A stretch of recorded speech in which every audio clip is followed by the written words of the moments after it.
नमस्कार दोस्तों, स्वागत है आपका इस नई वीडियो में। इस वीडियो में कुछ क्वेश्चंस क्लियर करेंगे और कुछ नॉलेज भी आपकी यहाँ पे कुछ ना कुछ नया सीख के बढ़ेगी। तो वीडियो को लाइक करना, अगर चैनल पे नए हो तो सब्सक्राइब करना, ठीक है। तो इस वीडियो में पहली बात तो ये करनी चाहता हूँ कि मेरे पास क्वेश्चन आया कि आप कौन से शेयरों में इक्विटी करते हैं। तो हर वीडियो में वैसे तो मैं बताता हूँ, लेकिन इस वीडियो में भी बता देता हूँ। नोट कर लो, मारुति, डिक्सन, नौकरी, HAL, MRF, कोफोर्क, ये कुछ शेयर हैं जिसमें मैं ज़्यादातर इक्विटी करता हूँ। और दूसरा क्वेश्चन ये था कि अगर आप लॉस में चले जाते हो, अब जैसे कोई ट्रेड मैंने डाली, कॉल की साइड मैंने ट्रेड डाली, ऊपर की तरफ पैसा लगाया, लेकिन फेक ब्रेकआउट आ गया, तो जिसमें कि मेरा लॉस आ जाता है, लॉस बढ़ जाता है। तो अब लॉस बढ़ चुका है तो वहाँ पे क्या करेगा बंदा? देखो, वहाँ पे दो तीन चीज़ें हो सकती हैं। या तो सबसे ज़्यादा जो ज़रूरी चीज़ हो जाती है कि अगर आपका छोटा सा स्टॉप लॉस था, बिल्कुल छोटा सा 5-6 पॉइंट का स्टॉप लॉस था, तब तो अपना स्टॉप लॉस बुक कर लो। मैं वही करता हूँ, अपना स्टॉप लॉस अपना मतलब लॉस बुक कर लेता हूँ। फिर नई कोई एंट्री मिलती है तो मैं नई ट्रेड डालता हूँ। लेकिन जहाँ पे मेरा स्टॉप लॉस काफ़ी बड़ा है, 20-30 पॉइंट का है, 40 पॉइंट का है, तो वहाँ पर जब फेक ब्रेकआउट आ जाता है और मेरा लॉस लग जाता है, तब वहाँ पर मैं क्या करता हूँ, तब वहाँ पे मैं ऑप्शन हेज का सहारा लेता हूँ। इक्विटी एक साइड से हमने कर ली तो दूसरी साइड से मैं ऑप्शन बाय कर लेता हूँ।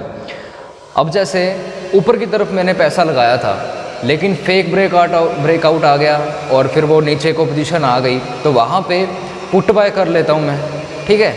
फिर मतलब पोजीशन जब नीचे की बन गई तो फिर नीचे सेल तो नहीं कर सकता अपने शेयरों को, पैसा बहुत ज़्यादा लगेगा। जितनी क्वांटिटी में डाली होती है, कई बार 300 शेयर होते हैं, 400 शेयर होते हैं, तो अगर मैं इनको शेयरों को सेल करने के लिए जाऊंगा तो करोड़ों में अमाउंट पहुंच जाएगी, लाखों में, मतलब बहुत लाखों में, ठीक है। तो इतना बड़ा अकाउंट नहीं मैंने रखा हुआ अपना, लेकिन सहारा ले सकते हैं हम ऑप्शन का। जैसे शेयर नीचे आया, वहाँ पे हमने ऑप्शन बाय कर ली।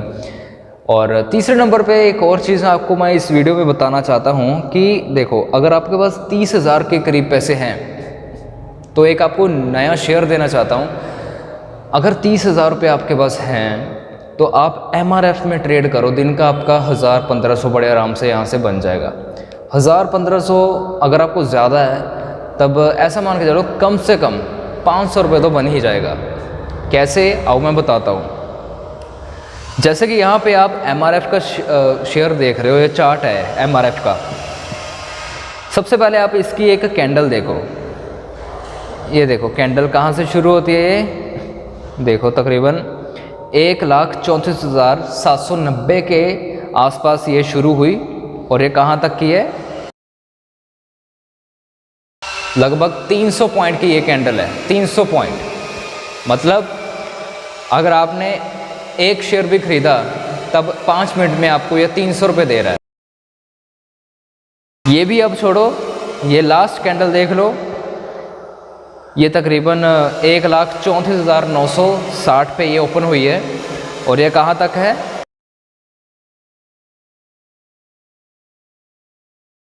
लगभग 800 पॉइंट की ये कैंडल है। मतलब इतनी बड़ी बड़ी कैंडल्स हैं। अब ये ऐसा नहीं है कि अभी आप सोचोगे कि अगर ये इतना प्रॉफिट है 5 मिनट की कैंडल में, तो लॉस भी तो होगा। सो दोस्तों, वही बात है कि आपको यहाँ पे भी वही स्ट्रेटजी यूज़ करनी है जो हम एक्चुअल में करते आ रहे हैं बाकी सारे शेयरों में। बात सिर्फ यहाँ पे ये है कि यहाँ पे मोमेंटम ज़्यादा है, इसकी कैंडल्स में मोमेंटम ज़्यादा है। अब जैसे मेरे पास क्वेश्चन आया कि सर यार, हम इक्विटी बाय करते हैं, वो शेयरों में 1-2 शेयर जैसे लेते हैं, प्रॉफिट बड़ा कम होता है, 50 रुपये 60 रुपये बनते हैं, फिर ब्रोकरेज चली जाती है। तो इसी वजह से अगर आपको मोमेंटम चाहिए अच्छा खासा तगड़ा, कि आपका एक 5 मिनट की कैंडल में ही बहुत अच्छा खासा प्रॉफिट हो जाए, तब MRF यूज़ कर सकते हैं आप। ये 5 मिनट की कैंडल थी। अब यही अगर मैं आपको 15 मिनट की कैंडल दिखाऊं, स्ट्रैटेजी सेम वही करनी है, लेकिन यहाँ पे देखो ब्रेकआउट कितने अच्छे से स्मूथली नज़र आ रहे हैं। ये एक स्पॉट लेवल है, ये देखो ये एक स्पॉट लेवल है। एक सेकेंड देखो, यहाँ पे टच हुआ, फिर उसके बाद यहाँ पे टच हुआ। अभी यहाँ पे स्पॉट लेवल पे एक ग्रीन कैंडल बन गई और उसके बाद ऊपर चला गया है। एंट्री ले ली, ग्रीन कैंडल बन गई, ऊपर चला गया। कितने पॉइंट का यहाँ पे हमारे पास प्रॉफिट कितना आया, कहाँ से गए, 1,33,700 से कहाँ तक गया, 1,35,450 तक। कितना बड़ा प्रॉफिट है ये। अगर आप एक शेयर भी खरीदो इसका, एक शेयर, इंट्राडे करना है, इंट्राडे, सिर्फ इंट्राडे। अगर आप ओवरनाइट करोगे फिर आपको 1,34,000 रुपये भरने पड़ेंगे। इंट्राडे लिख के लिए बता रहा हूँ कि इंट्राडे के लिए ये शेयर बेस्ट है। काम बस वैसे ही करना है जैसे ब्रेकआउट आएगा। अभी यहाँ से देखो एंट्री शुरू हुई, एक ये रहा इसका रेजिस्टेंस लेवल। मतलब ऐसा है, आपकी स्पीड होनी चाहिए, आपको नज़र आना चाहिए सब कुछ, सपोर्ट और रेजिस्टेंस कहाँ पे हैं कहाँ पे नहीं। मुझे देखते ही सब समझ आ जाता है। कोई भी चार्ट लगा लो, कोई भी नया चार्ट भी देखूंगा, क्योंकि आदत है मार्केट में।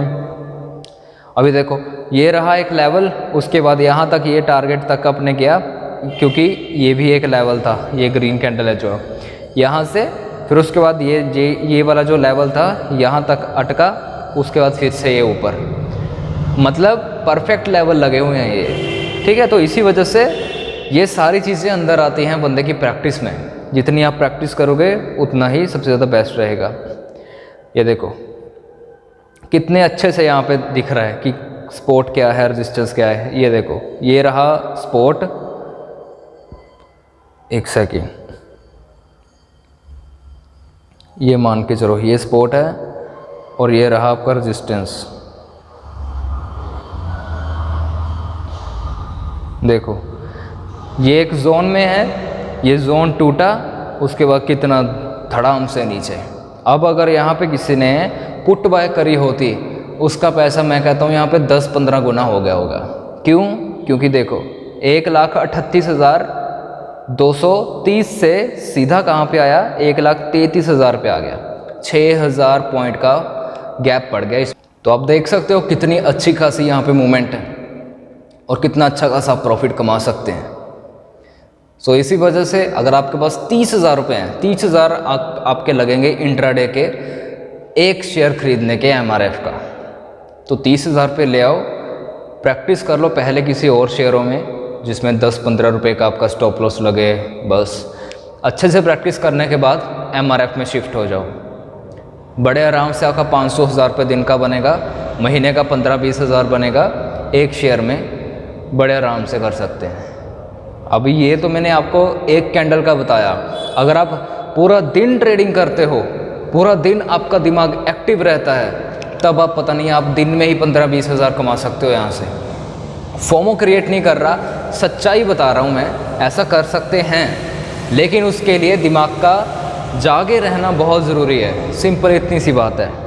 बाकी अगर कुछ भी इस वीडियो में क्लियर ना हुआ हो तो कमेंट कर दो, अगली वीडियो में मैं आपको समझा दूंगा, उस चीज़ का क्वेश्चन का आंसर दे दूंगा मैं, ठीक है। बाकी एक बार ज़रूर सोचना कि आप ये चीज़ कर सकते हो। पहले अच्छे से प्रैक्टिस कर लो किसी और शेयर पे, उसके बाद MRF में शिफ्ट हो जाना, बस और कुछ नहीं। धन्यवाद।